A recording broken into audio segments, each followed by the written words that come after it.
যে এই জাতীয় নির্বাচনে আমরা একটি ভোট দেব, কিন্তু কয়েকদিন আগেই আমরা দেখলাম একটা কাগজে রিপোর্ট হলো যে বিশ্বে ভয়ঙ্কর নির্বাচনের যে গল্প সেটি ছিল বাংলাদেশ। শেখ হাসিনা আমলে মৃত ব্যক্তিরাও নাকি ভোট দিয়ে গিয়েছেন। সেখানে রিপোর্ট করেছে যে 200 মৃত ব্যক্তি ভোট দিয়েছেন। এই যে ভয়াবহ যে ইতিহাস, সেই ইতিহাস ভবিষ্যতে না হয় তার জন্য মানুষের প্রত্যাশা মানুষের একটি গণতান্ত্রিক ভাবে একটা নির্বাচন।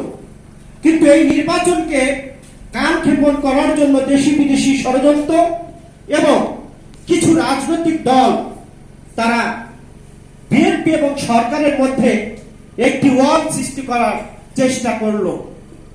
অনেক দূর গড়ানো অনেক কিছু হলো, যখন আন্তর্জাতিক খ্যাতিসম্পন্ন একজন ব্যক্তি ডক্টর ইউনূস উনি বুঝতে পারলেন যে বাংলাদেশে বিএনপি ছাড়া আর কোনো গতি নেই। তখন আমরা দেখলাম আমাদের প্রিয় নেত্রী দেশনেত্রী বেগম খালেদা জিয়া, যিনি বুঝতে পারেন আগামী 20 বছর পরে রাজনীতিতে কি হবে, তিনি একটি বক্তব্য দিলেন। রাজনৈতিক অঙ্গনে সব কিছু ঘুরে দাঁড়ালো। গতকালকে আমাদের ভারপ্রাপ্ত চেয়ারম্যান তারেক রহমানের সঙ্গে যে বৈঠক হয়েছে, এই বৈঠক ইতিহাসের সর্বোচ্চ বৈঠক এবং বাংলাদেশের মানুষের জন্য আনন্দদায়ক। কিন্তু আমরা লক্ষ্য করতে পারলাম এই আনন্দের পাশে কিছু মানুষের অনেক বেদনা। বেদনা এই কারণে, যদি জাতীয় নির্বাচন হয় তারা রাজনীতিক অঙ্গনে তাদের কোনো খানা থাকবে না, রাজনীতিক অঙ্গনে তাদের ডাকবে না।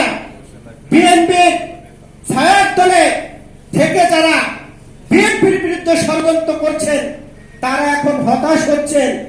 তারেক রহমানের সঙ্গে ডক্টর ইউনূসের যে বৈঠক, এই বৈঠক হলো বাংলাদেশের মানুষের বৈঠক। এই বৈঠকে প্রমাণ করে বিএনপি ছাড়া বাংলাদেশে মানুষের আস্থার কোনো জায়গা নেই।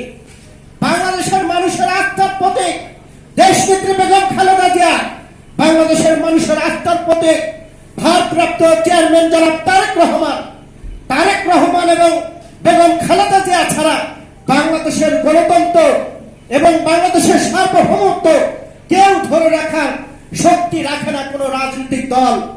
আমরা গতকালকে লক্ষ্য করতে পেলাম কয়েকটি রাজনৈতিক দল তারা বলার চেষ্টা করছে এই বৈঠক নাকি কোন একটি দলকে খুশি করার জন্য। আমি তাদেরকে বলতে চাই, একটি দল নয়, বিএনপি হলো মানুষের একটি রাজনৈতিক দল। এই মানুষের যে আশা এবং আকাঙ্ক্ষা সেটাই ডক্টর ইউনূস সাহেব করেছেন, সেটাই তিনি বুঝতে পেরেছেন।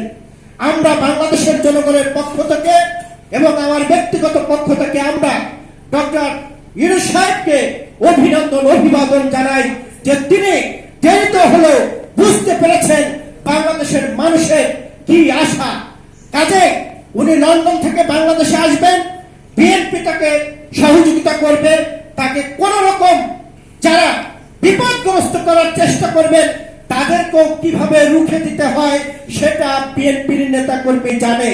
কাজে দেশি বিদেশি যত ষড়যন্ত্র হোক না কেন, আমরা আশা করব ডক্টর ইউনূস সাহেব গতকালকে যে প্রতিশ্রুতি দিয়েছেন সেই প্রতিশ্রুতি উনি বাস্তবায়ন করবেন এবং আন্তর্জাতিক যে খ্যাতি সম্পন্ন উনি পেয়েছেন, বাংলাদেশের মানুষও উনাকে ফুলের মালা দিয়ে বরণ করবে এবং এই প্রত্যাশিত মানুষের যে আশা আকাঙ্ক্ষা সেটা পূরণ করলে তিনি ইতিহাসে এক নন্দিত ব্যক্তি হিসাবে থাকবেন।